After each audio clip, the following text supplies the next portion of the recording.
So if the last video looked at the features of a drainage basin and what you find in the drainage basin of a river, this talks about the long profile of a river. So if you imagine that you cut through the land and you're looking sideways, what does the river look like and how does it change? This explains how it changes as you go from the source downstream to the mouth, as you go from the upper to the middle to the lower course.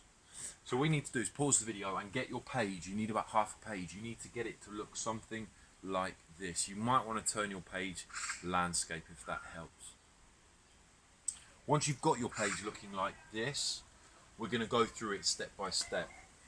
So at the upper course of the river, where you find the source, the river starts off very high up. The gradient, which is how steep or flat the land is, how steep or flat the relief is, which relief means the shape of the land, the gradient is very steep.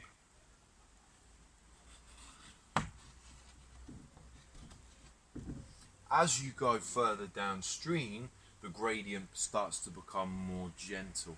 Just like your basin in the bathroom, the edges around the top of the basin are very, very steep and it becomes increasingly gentle as you go down.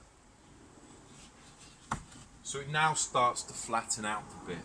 And then finally, when we get to the lower course of the river, the land is almost flat.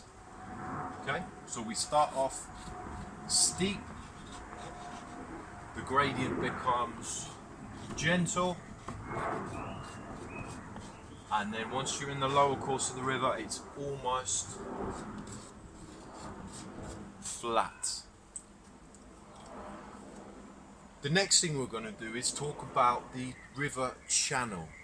So the river channel is the actual part of the river that the water flows through. So this is why we've got three boxes here. This shows how the river channel changes.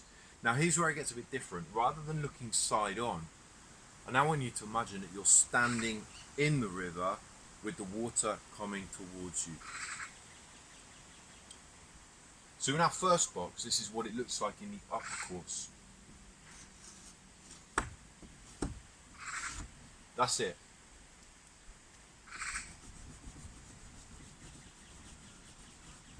The shape of the river channel is narrow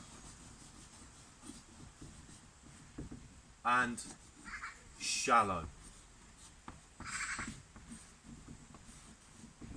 Okay, so the river channel in the upper course is narrow and shallow. That's because you don't have much water, because the river in the upper course is lots and lots of different tributaries. Each one of those tributaries doesn't have a very high discharge, so therefore not much erosion happens. And the other thing is that the erosion starts, the direction of erosion is vertical, so the energy pushes down because the river is so steep. So what this means is it becomes quite narrow and the river doesn't erode laterally on the sides, so it stays very narrow. The type of erosion that you get is called vertical erosion.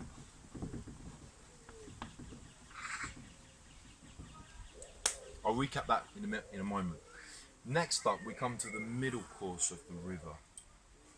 So the river channel in the middle course is now starting to get wider and deeper.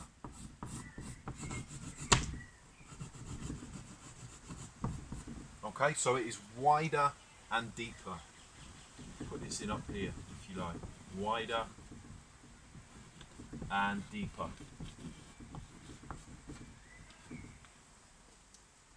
Now what you've got going on here, now because the land has become more gentle, the water's not pushing down so much, the water's pushing sideways or pushing more horizontally. So the type of erosion that you get here is called, let me put it on here somewhere, it's called lateral erosion.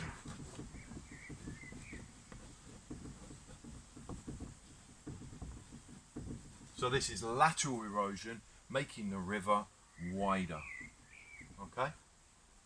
Then finally we get to the lower course of the river. Now here,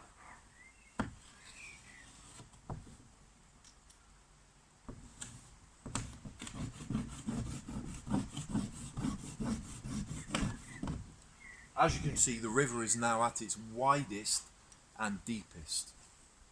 So we're going to write widest and deepest.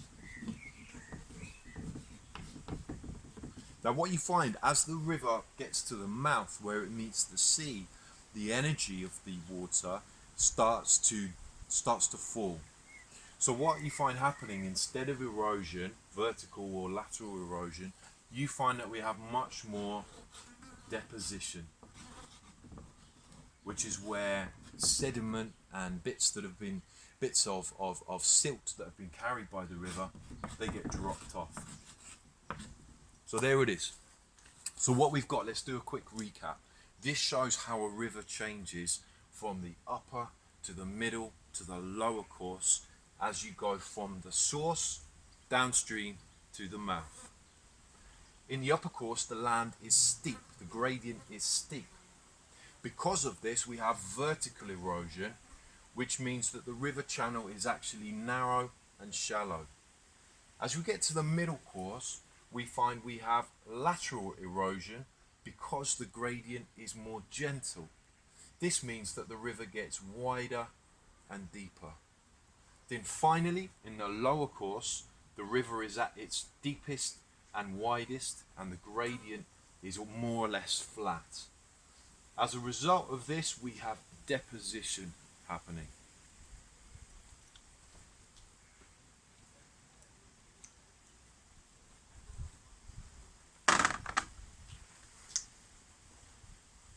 Let's get rid of it.